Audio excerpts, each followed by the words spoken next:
ಓಂ ಶಾಂತಿ. ಓಂ ಶಾಂತಿ. ಓಂ ಶಾಂತಿ.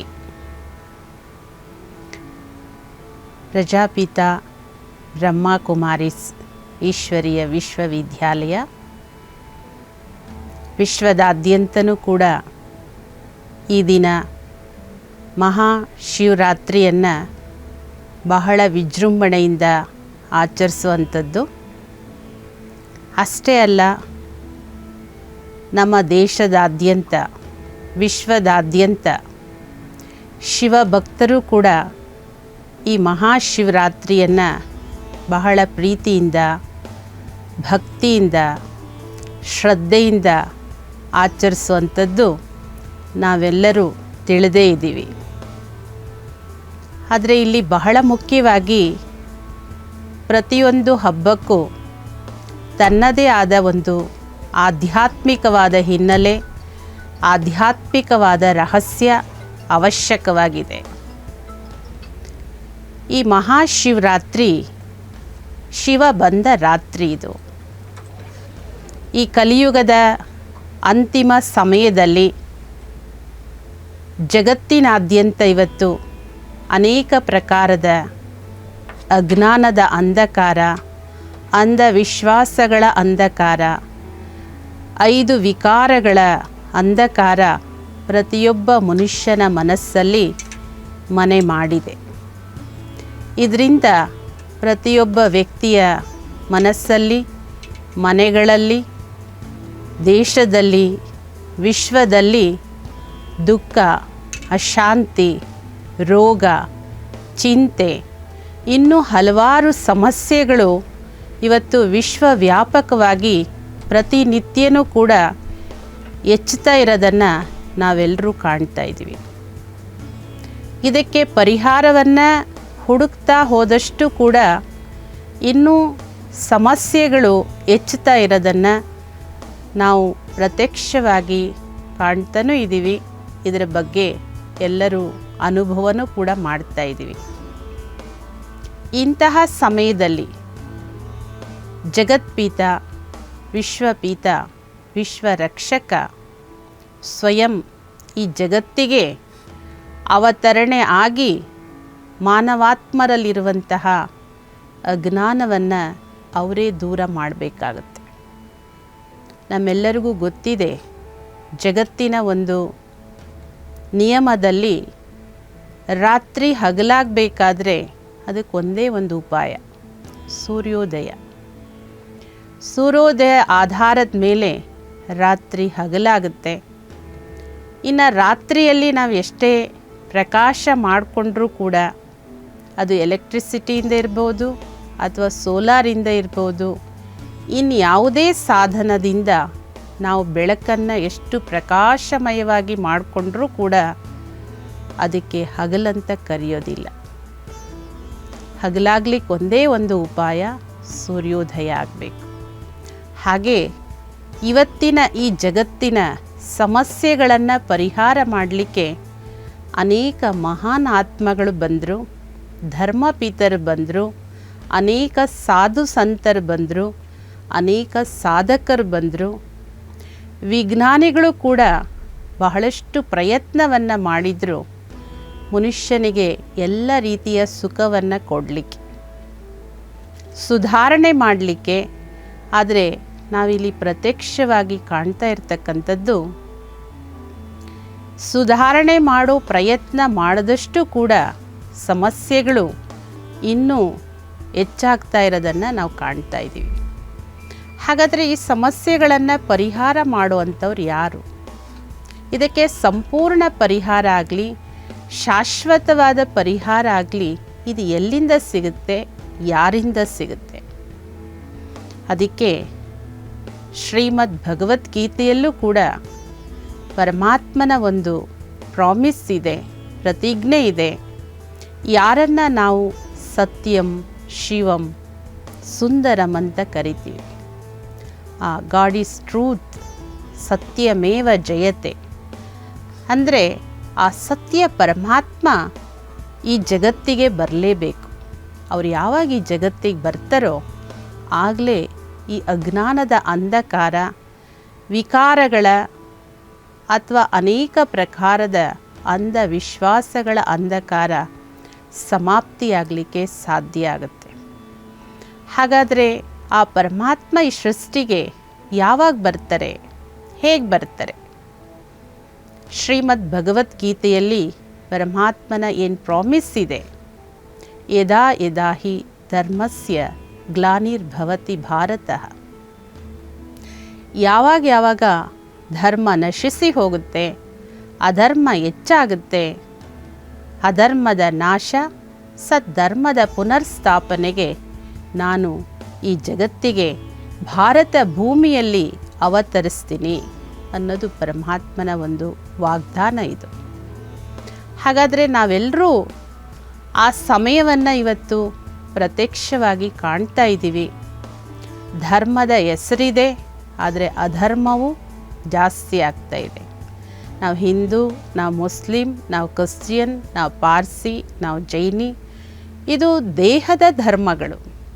ಈ ದೇಹದ ಧರ್ಮಗಳ ಹಿಂದೆ ಇವತ್ತು ಎಷ್ಟೊಂದು ಒಡೆದಾಟ, ಜಗಳ, ಯುದ್ಧ ಇದೆಲ್ಲದು ನಾವು ಕಾಣ್ತಾ ಇದ್ದೀವಿ.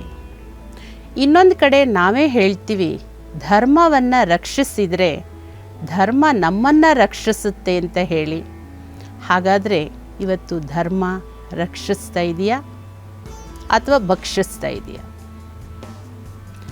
ಹಾಗಾದರೆ ಈ ಧರ್ಮ ರಕ್ಷಣೆ ಯಾರಿಂದ ಸಾಧ್ಯ? ಯಾವ ಧರ್ಮವನ್ನು ನಾವು ರಕ್ಷಿಸ್ಕೋಬೇಕು? ಸೊ ಅದನ್ನು ಜಾಗೃತಿಯನ್ನು ಮೂಡಿಸ್ಲಿಕ್ಕೆ, ಸತ್ಯ ಧರ್ಮವನ್ನು ಸ್ಥಾಪನೆ ಮಾಡಲಿಕ್ಕೆ ಸ್ವಯಂ ಪರಮಾತ್ಮ ಈ ಜಗತ್ತಿಗೆ ಅವತರಣೆ ಆದ ದಿನವನ್ನೇ ಮಹಾಶಿವರಾತ್ರಿ, ಶಿವ ಬಂದ ರಾತ್ರಿ ಅಂತ ಹೇಳಲಾಗುತ್ತೆ. ಶಿವ ಅಂದರೆ ಯಾವುದೇ ಜಾತಿಯ ದೇವರಲ್ಲ, ಯಾವುದೇ ಧರ್ಮಕ್ಕೆ ಸೀಮಿತವಾದ ದೇವರಲ್ಲ. ಶಿವ ಅಂತ ಹೇಳಿದ್ರೆ ಸದಾ ಶಿವ, ಸದಾ ಮಂಗಳಕಾರಿ, ಸದಾ ಶುಭಕಾರಿ, ಸದಾ ಕಲ್ಯಾಣಕಾರಿ. ಅವರೇ ಸದಾ ಶಿವ. ಆ ಶಿವ ಈ ಜಗತ್ತಿಗೆ ಬರಬೇಕಾದ್ರೆ ಅವರು ಹೇಗೆ ಬರ್ತಾರೆ?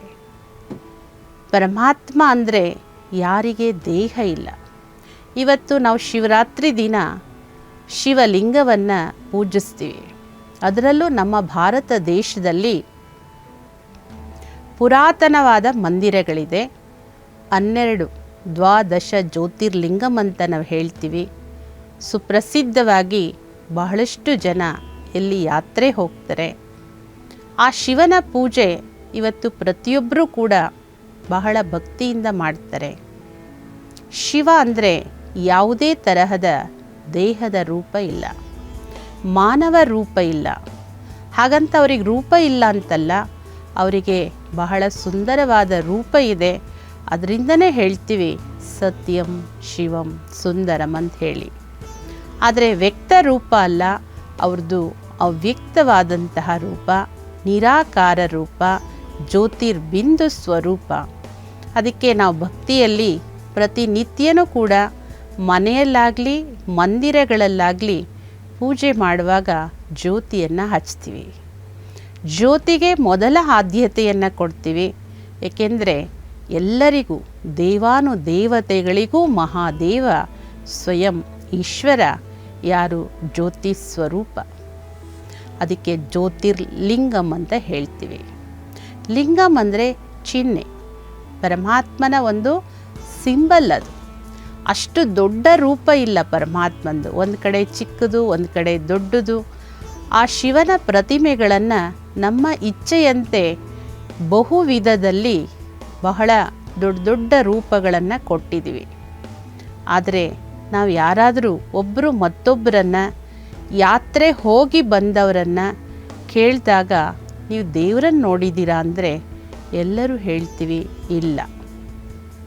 ಅಲ್ಲಿ ದೇವರ ಒಂದು ಸಿಂಬಲ್ ನೋಡ್ತೀವಿ, ಚಿಹ್ನೆ ನೋಡ್ತೀವಿ, ಅವರ ಒಂದು ರೂಪವನ್ನು ಸ್ಥೂಲವಾಗಿ ನೋಡ್ತೀವಿ.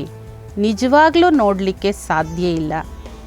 ಯಾಕೆ ನೋಡಲಿಕ್ಕೆ ಸಾಧ್ಯ ಇಲ್ಲ ಅಂತ ಹೇಳಿದ್ರೆ, ಪರಮಾತ್ಮ ವ್ಯಕ್ತಿಯಲ್ಲ, ಅವರೊಂದು ಅಗೋಚರವಾದ ಶಕ್ತಿಯವರು.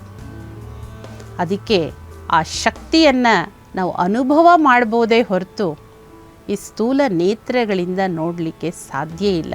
ಅವರ ರೂಪ ನಿರಾಕಾರ ಜ್ಯೋತಿ ಸ್ವರೂಪ, ಯಾವುದನ್ನು ನಾವು ಜ್ಯೋತಿರ್ಲಿಂಗಂ ಅನ್ನೋ ಹೆಸರಲ್ಲಿ ಇವತ್ತು ಕೂಡ ಪೂಜಿಸ್ತೀವಿ. ಆ ಪರಮಾತ್ಮನನ್ನು ಸಾಮಾನ್ಯವಾಗಿ ಎಲ್ಲರೂ ತಿಳ್ಕೊತಾರೆ. ಒಂದು ಕಡೆ ಯಾತ್ರೆ ಮಾಡ್ತಾರೆ, ದೇವ್ರ ದರ್ಶನ ಮಾಡ್ತೀವಿ ಅಂತ ಹೇಳಿ, ಇನ್ನೊಂದು ಕಡೆ ನೋಡಿದ್ರೆ ಆ ಪರಮಾತ್ಮ ಎಲ್ಲಿದ್ದಾರೆ ಅಂದರೆ ಸರ್ವಾಂತರಯಾಮಿ, ಅಣು ರೇಣು ತೃಣಕಾಷ್ಟದಲ್ಲಿ ಎಲ್ಲದರಲ್ಲೂ ಇದ್ದಾರೆ, ಕಣ ಕಣದಲ್ಲೂ ಇದ್ದಾರೆ ಅಂತ ಹೇಳ್ತೀವಿ. ಹಾಗಾದರೆ ತಾವೇ ಪ್ರಭು ಭಕ್ತರು, ಶಿವ ಭಕ್ತರು ವಿಚಾರ ಮಾಡಿ ಪರಮಾತ್ಮ ಇಲ್ಲೆಲ್ಲವೂ ಕಡೆ ವ್ಯಾಪಕವಾಗಿದ್ದಿದ್ದಾದರೆ ಅವರ ಗುಣಗಳು ಕೂಡ ಇಲ್ಲಿ ವ್ಯಾಪಕವಾಗಿರಬೇಕಾಗಿತ್ತಲ್ವ. ಸಾಮಾನ್ಯವಾಗಿ ತಿಳ್ಕೊಳ್ಳಿ, ನಾವೊಂದು ಸ್ವಲ್ಪ ಅಗರಬತ್ತಿಯನ್ನು ಹಚ್ಚಿದರೆ ಅಥವಾ ಸುವಾಸನೆ ಇರುವಂತಹ ಒಂದು ಪುಷ್ಪಗಳನ್ನು ಒಂದು ಕಡೆ ಇಟ್ಟರೆ ಅಲ್ಲಿಯ 4 ಕಡೆನೂ ಆ ಪುಷ್ಪದ ಸುಗಂಧ ಸಹಜವಾಗಿರುತ್ತೆ, ಅಥವಾ ಆ ಅಗರಬತ್ತಿಯ ಸುಗಂಧ 4 ಕಡೆನೂ ಇರುತ್ತೆ. ಆ ವಸ್ತು ಇದೆ ಅಂದರೆ ಅದು ತನ್ನ ಗುಣವನ್ನು ಕೂಡ ಎಲ್ಲರಿಗೂ ಅನುಭವ ಮಾಡಿಸುತ್ತೆ. ಹಾಗೇನಾದರೂ ಪರಮಾತ್ಮ ಈ ಜಗತ್ತಲ್ಲಿ ಎಲ್ಲ ಕಡೆ ಇದ್ದಿದ್ದರೆ ಅವನ ಗುಣಗಳು, ಅವರ ಶಕ್ತಿಗಳು ಇಲ್ಲಿ ಇರಬೇಕಾಗಿತ್ತಲ್ವ. ಆದರೆ ಇವತ್ತು ನಾವು ಜಗತ್ತಿನಾದ್ಯಂತ ನೋಡ್ತಾ ಇರೋದು ಏನನ್ನ? ವಿಕಾರಗಳು, ಕಾಮ, ಕ್ರೋಧ, ಲೋಭ, ಮೋಹ, ಅಹಂಕಾರ, ಸ್ವಾರ್ಥ, ದ್ವೇಷ, ಅಸೂಯೆ ಇನ್ನು ಮುಂತಾದ ವಿಕಾರಗಳು ಪ್ರತಿಯೊಬ್ಬ ವ್ಯಕ್ತಿಯಲ್ಲೂ ತಾಂಡವಾಡ್ತಾ ಇರೋದನ್ನು ನಾವು ಪ್ರತ್ಯಕ್ಷವಾಗಿ ನೋಡ್ತಾ ಇದ್ದೀವಿ. ಅಷ್ಟೇ ಅಲ್ಲ, ಅನುಭವನೂ ಕೂಡ ಮಾಡ್ತಾ ಇದ್ದೀವಿ.